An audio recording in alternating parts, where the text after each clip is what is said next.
Already in the two videos, we saw about what is time duration curve and the parts we are going to see what is Rio base. In this video, we are going to move further and saw what is chronaxy and what are the factors responsible for the Rio base. First of all, the factors responsible for the Rio base is the resistance of the skin and the subcutaneous tissue. If the resistance of the skin is above the Rio basic time, your basic intensity, then the SD curve will be definitely not correct. Then the subcutaneous tissue also. If for a fatty portion, it may be differs. If the area you are going to assess is like an edema and inflammation, it is not the correct part to the assess. We go to the next part of the assessment, not the SD curve. Then the ischemic and the underlying pain will radiate the pain, and the ischemia will become a thrombosis, and it may become like a clot. So it is the risky factor for the SD curve. Risky factor for the patient also. The temperature variations also gives and plays an important role where the temperature is higher, we can't get a correct value of the SD curve. Then the position of the electrode is also a main part which is doing in the this factors responsible for the reobese. The amount of subcutaneous tissue, we already said, if a fatty person comes, their muscle is being innervated, it may also shows that it is partially innervated because of the subcutaneous fatty tissues in those person. If it is a degeneration, if it's in the degeneration phase, then the SD curve will become wrong. If it is a denervated muscle, then it is also responsible for the rheobasic time and rheobasic duration. Partial denervation generally produces no change. If it is fully cut injury, if it is fully degenerated, only it will responsible for the rheobasic time and the duration, not the partial degenerated nerve. Then we move on to the utilization time. Utilization time is the minimum time required for the rheobasic strength of stimulus to excited tissue. We already said that if we want to stimulate a muscle, we give a minimal amount of current. It is called as rheobase.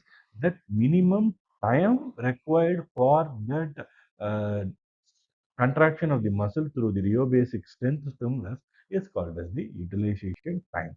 Then the chronaxy. Well, they said that there's a two part in SD curve. One is the rheobase and the another one is the chronaxy. What we are doing is, what is chronaxy? It is the minimum time required for the current of double intensity of rheobase to stimulate a muscle. If you are going to stimulate a muscle with the double current, it is called as the chronaxy. It's the minimum time. Then the difference between rheobase and chronaxy is the first thing. Its time and duration will varies. Its normal value is below 1 millisecond. The chronaxy is inversely proportional to the excitability. How the muscle is getting excited, the chronaxy is very low. At birth, chronaxy is 10 times higher than the normal. From the 18th to 20 month, the chronaxy falls to the normal values. Then we already said that it is the Rio base. It is twice the stimulus strength. It is twice the strength of the Rio base. We already said duration. It's the twice the duration of the Rio base. The factors which are responsible for the chronaxy is the texture of the skin, what we already saw in the Rio base, and the ischemia, edema. The fatigue will induce the chronaxy. If it is fatigued muscle, then the chronaxy values will be deferred. Then positioning of the stimulating, same the positioning of the electrodes, then the denervation, partial degeneration, reinnervation. We can use it for the reinnervated muscle. Then the nerve root lesion, peripheral neuropathies like diabetic neuropathy, and myopathy. These are the new points that is not in the Rio base. Otherwise, the Rio base and chromaxy are same, that is factors responsible.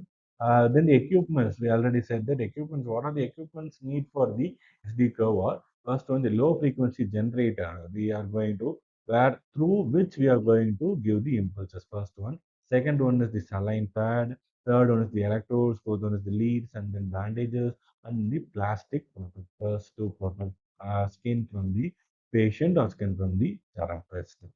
Then what are the advantages? We are coming to the conclusion of this one. The advantages is mainly it is very simple, reliable, and cheaper. It is very quick, not like NCV and the ECG. It is easy to perform. It indicates the proportion of denervation, how the denervated muscle is getting affected. Then less time consuming. Then it requires a minimal training only. But what are the each and everything is having a disadvantages and disadvantages. We already saw the advantages. These are the disadvantages. Like in the large group of muscles, only proportion of a single fiber is taken, but not the whole muscle in the quadriceps. It's not suitable for the quadriceps muscle like that. It won't point out the site of the lesion. It only provides qualitative data relation to the degree of degeneration, denervation. We can't use anything with this.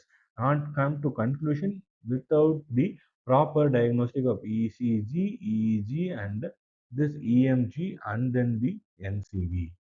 Then we are coming to the conclusion. What we see about the SWD is for your knowledge, and we can easily correlate with your studies. Thank you.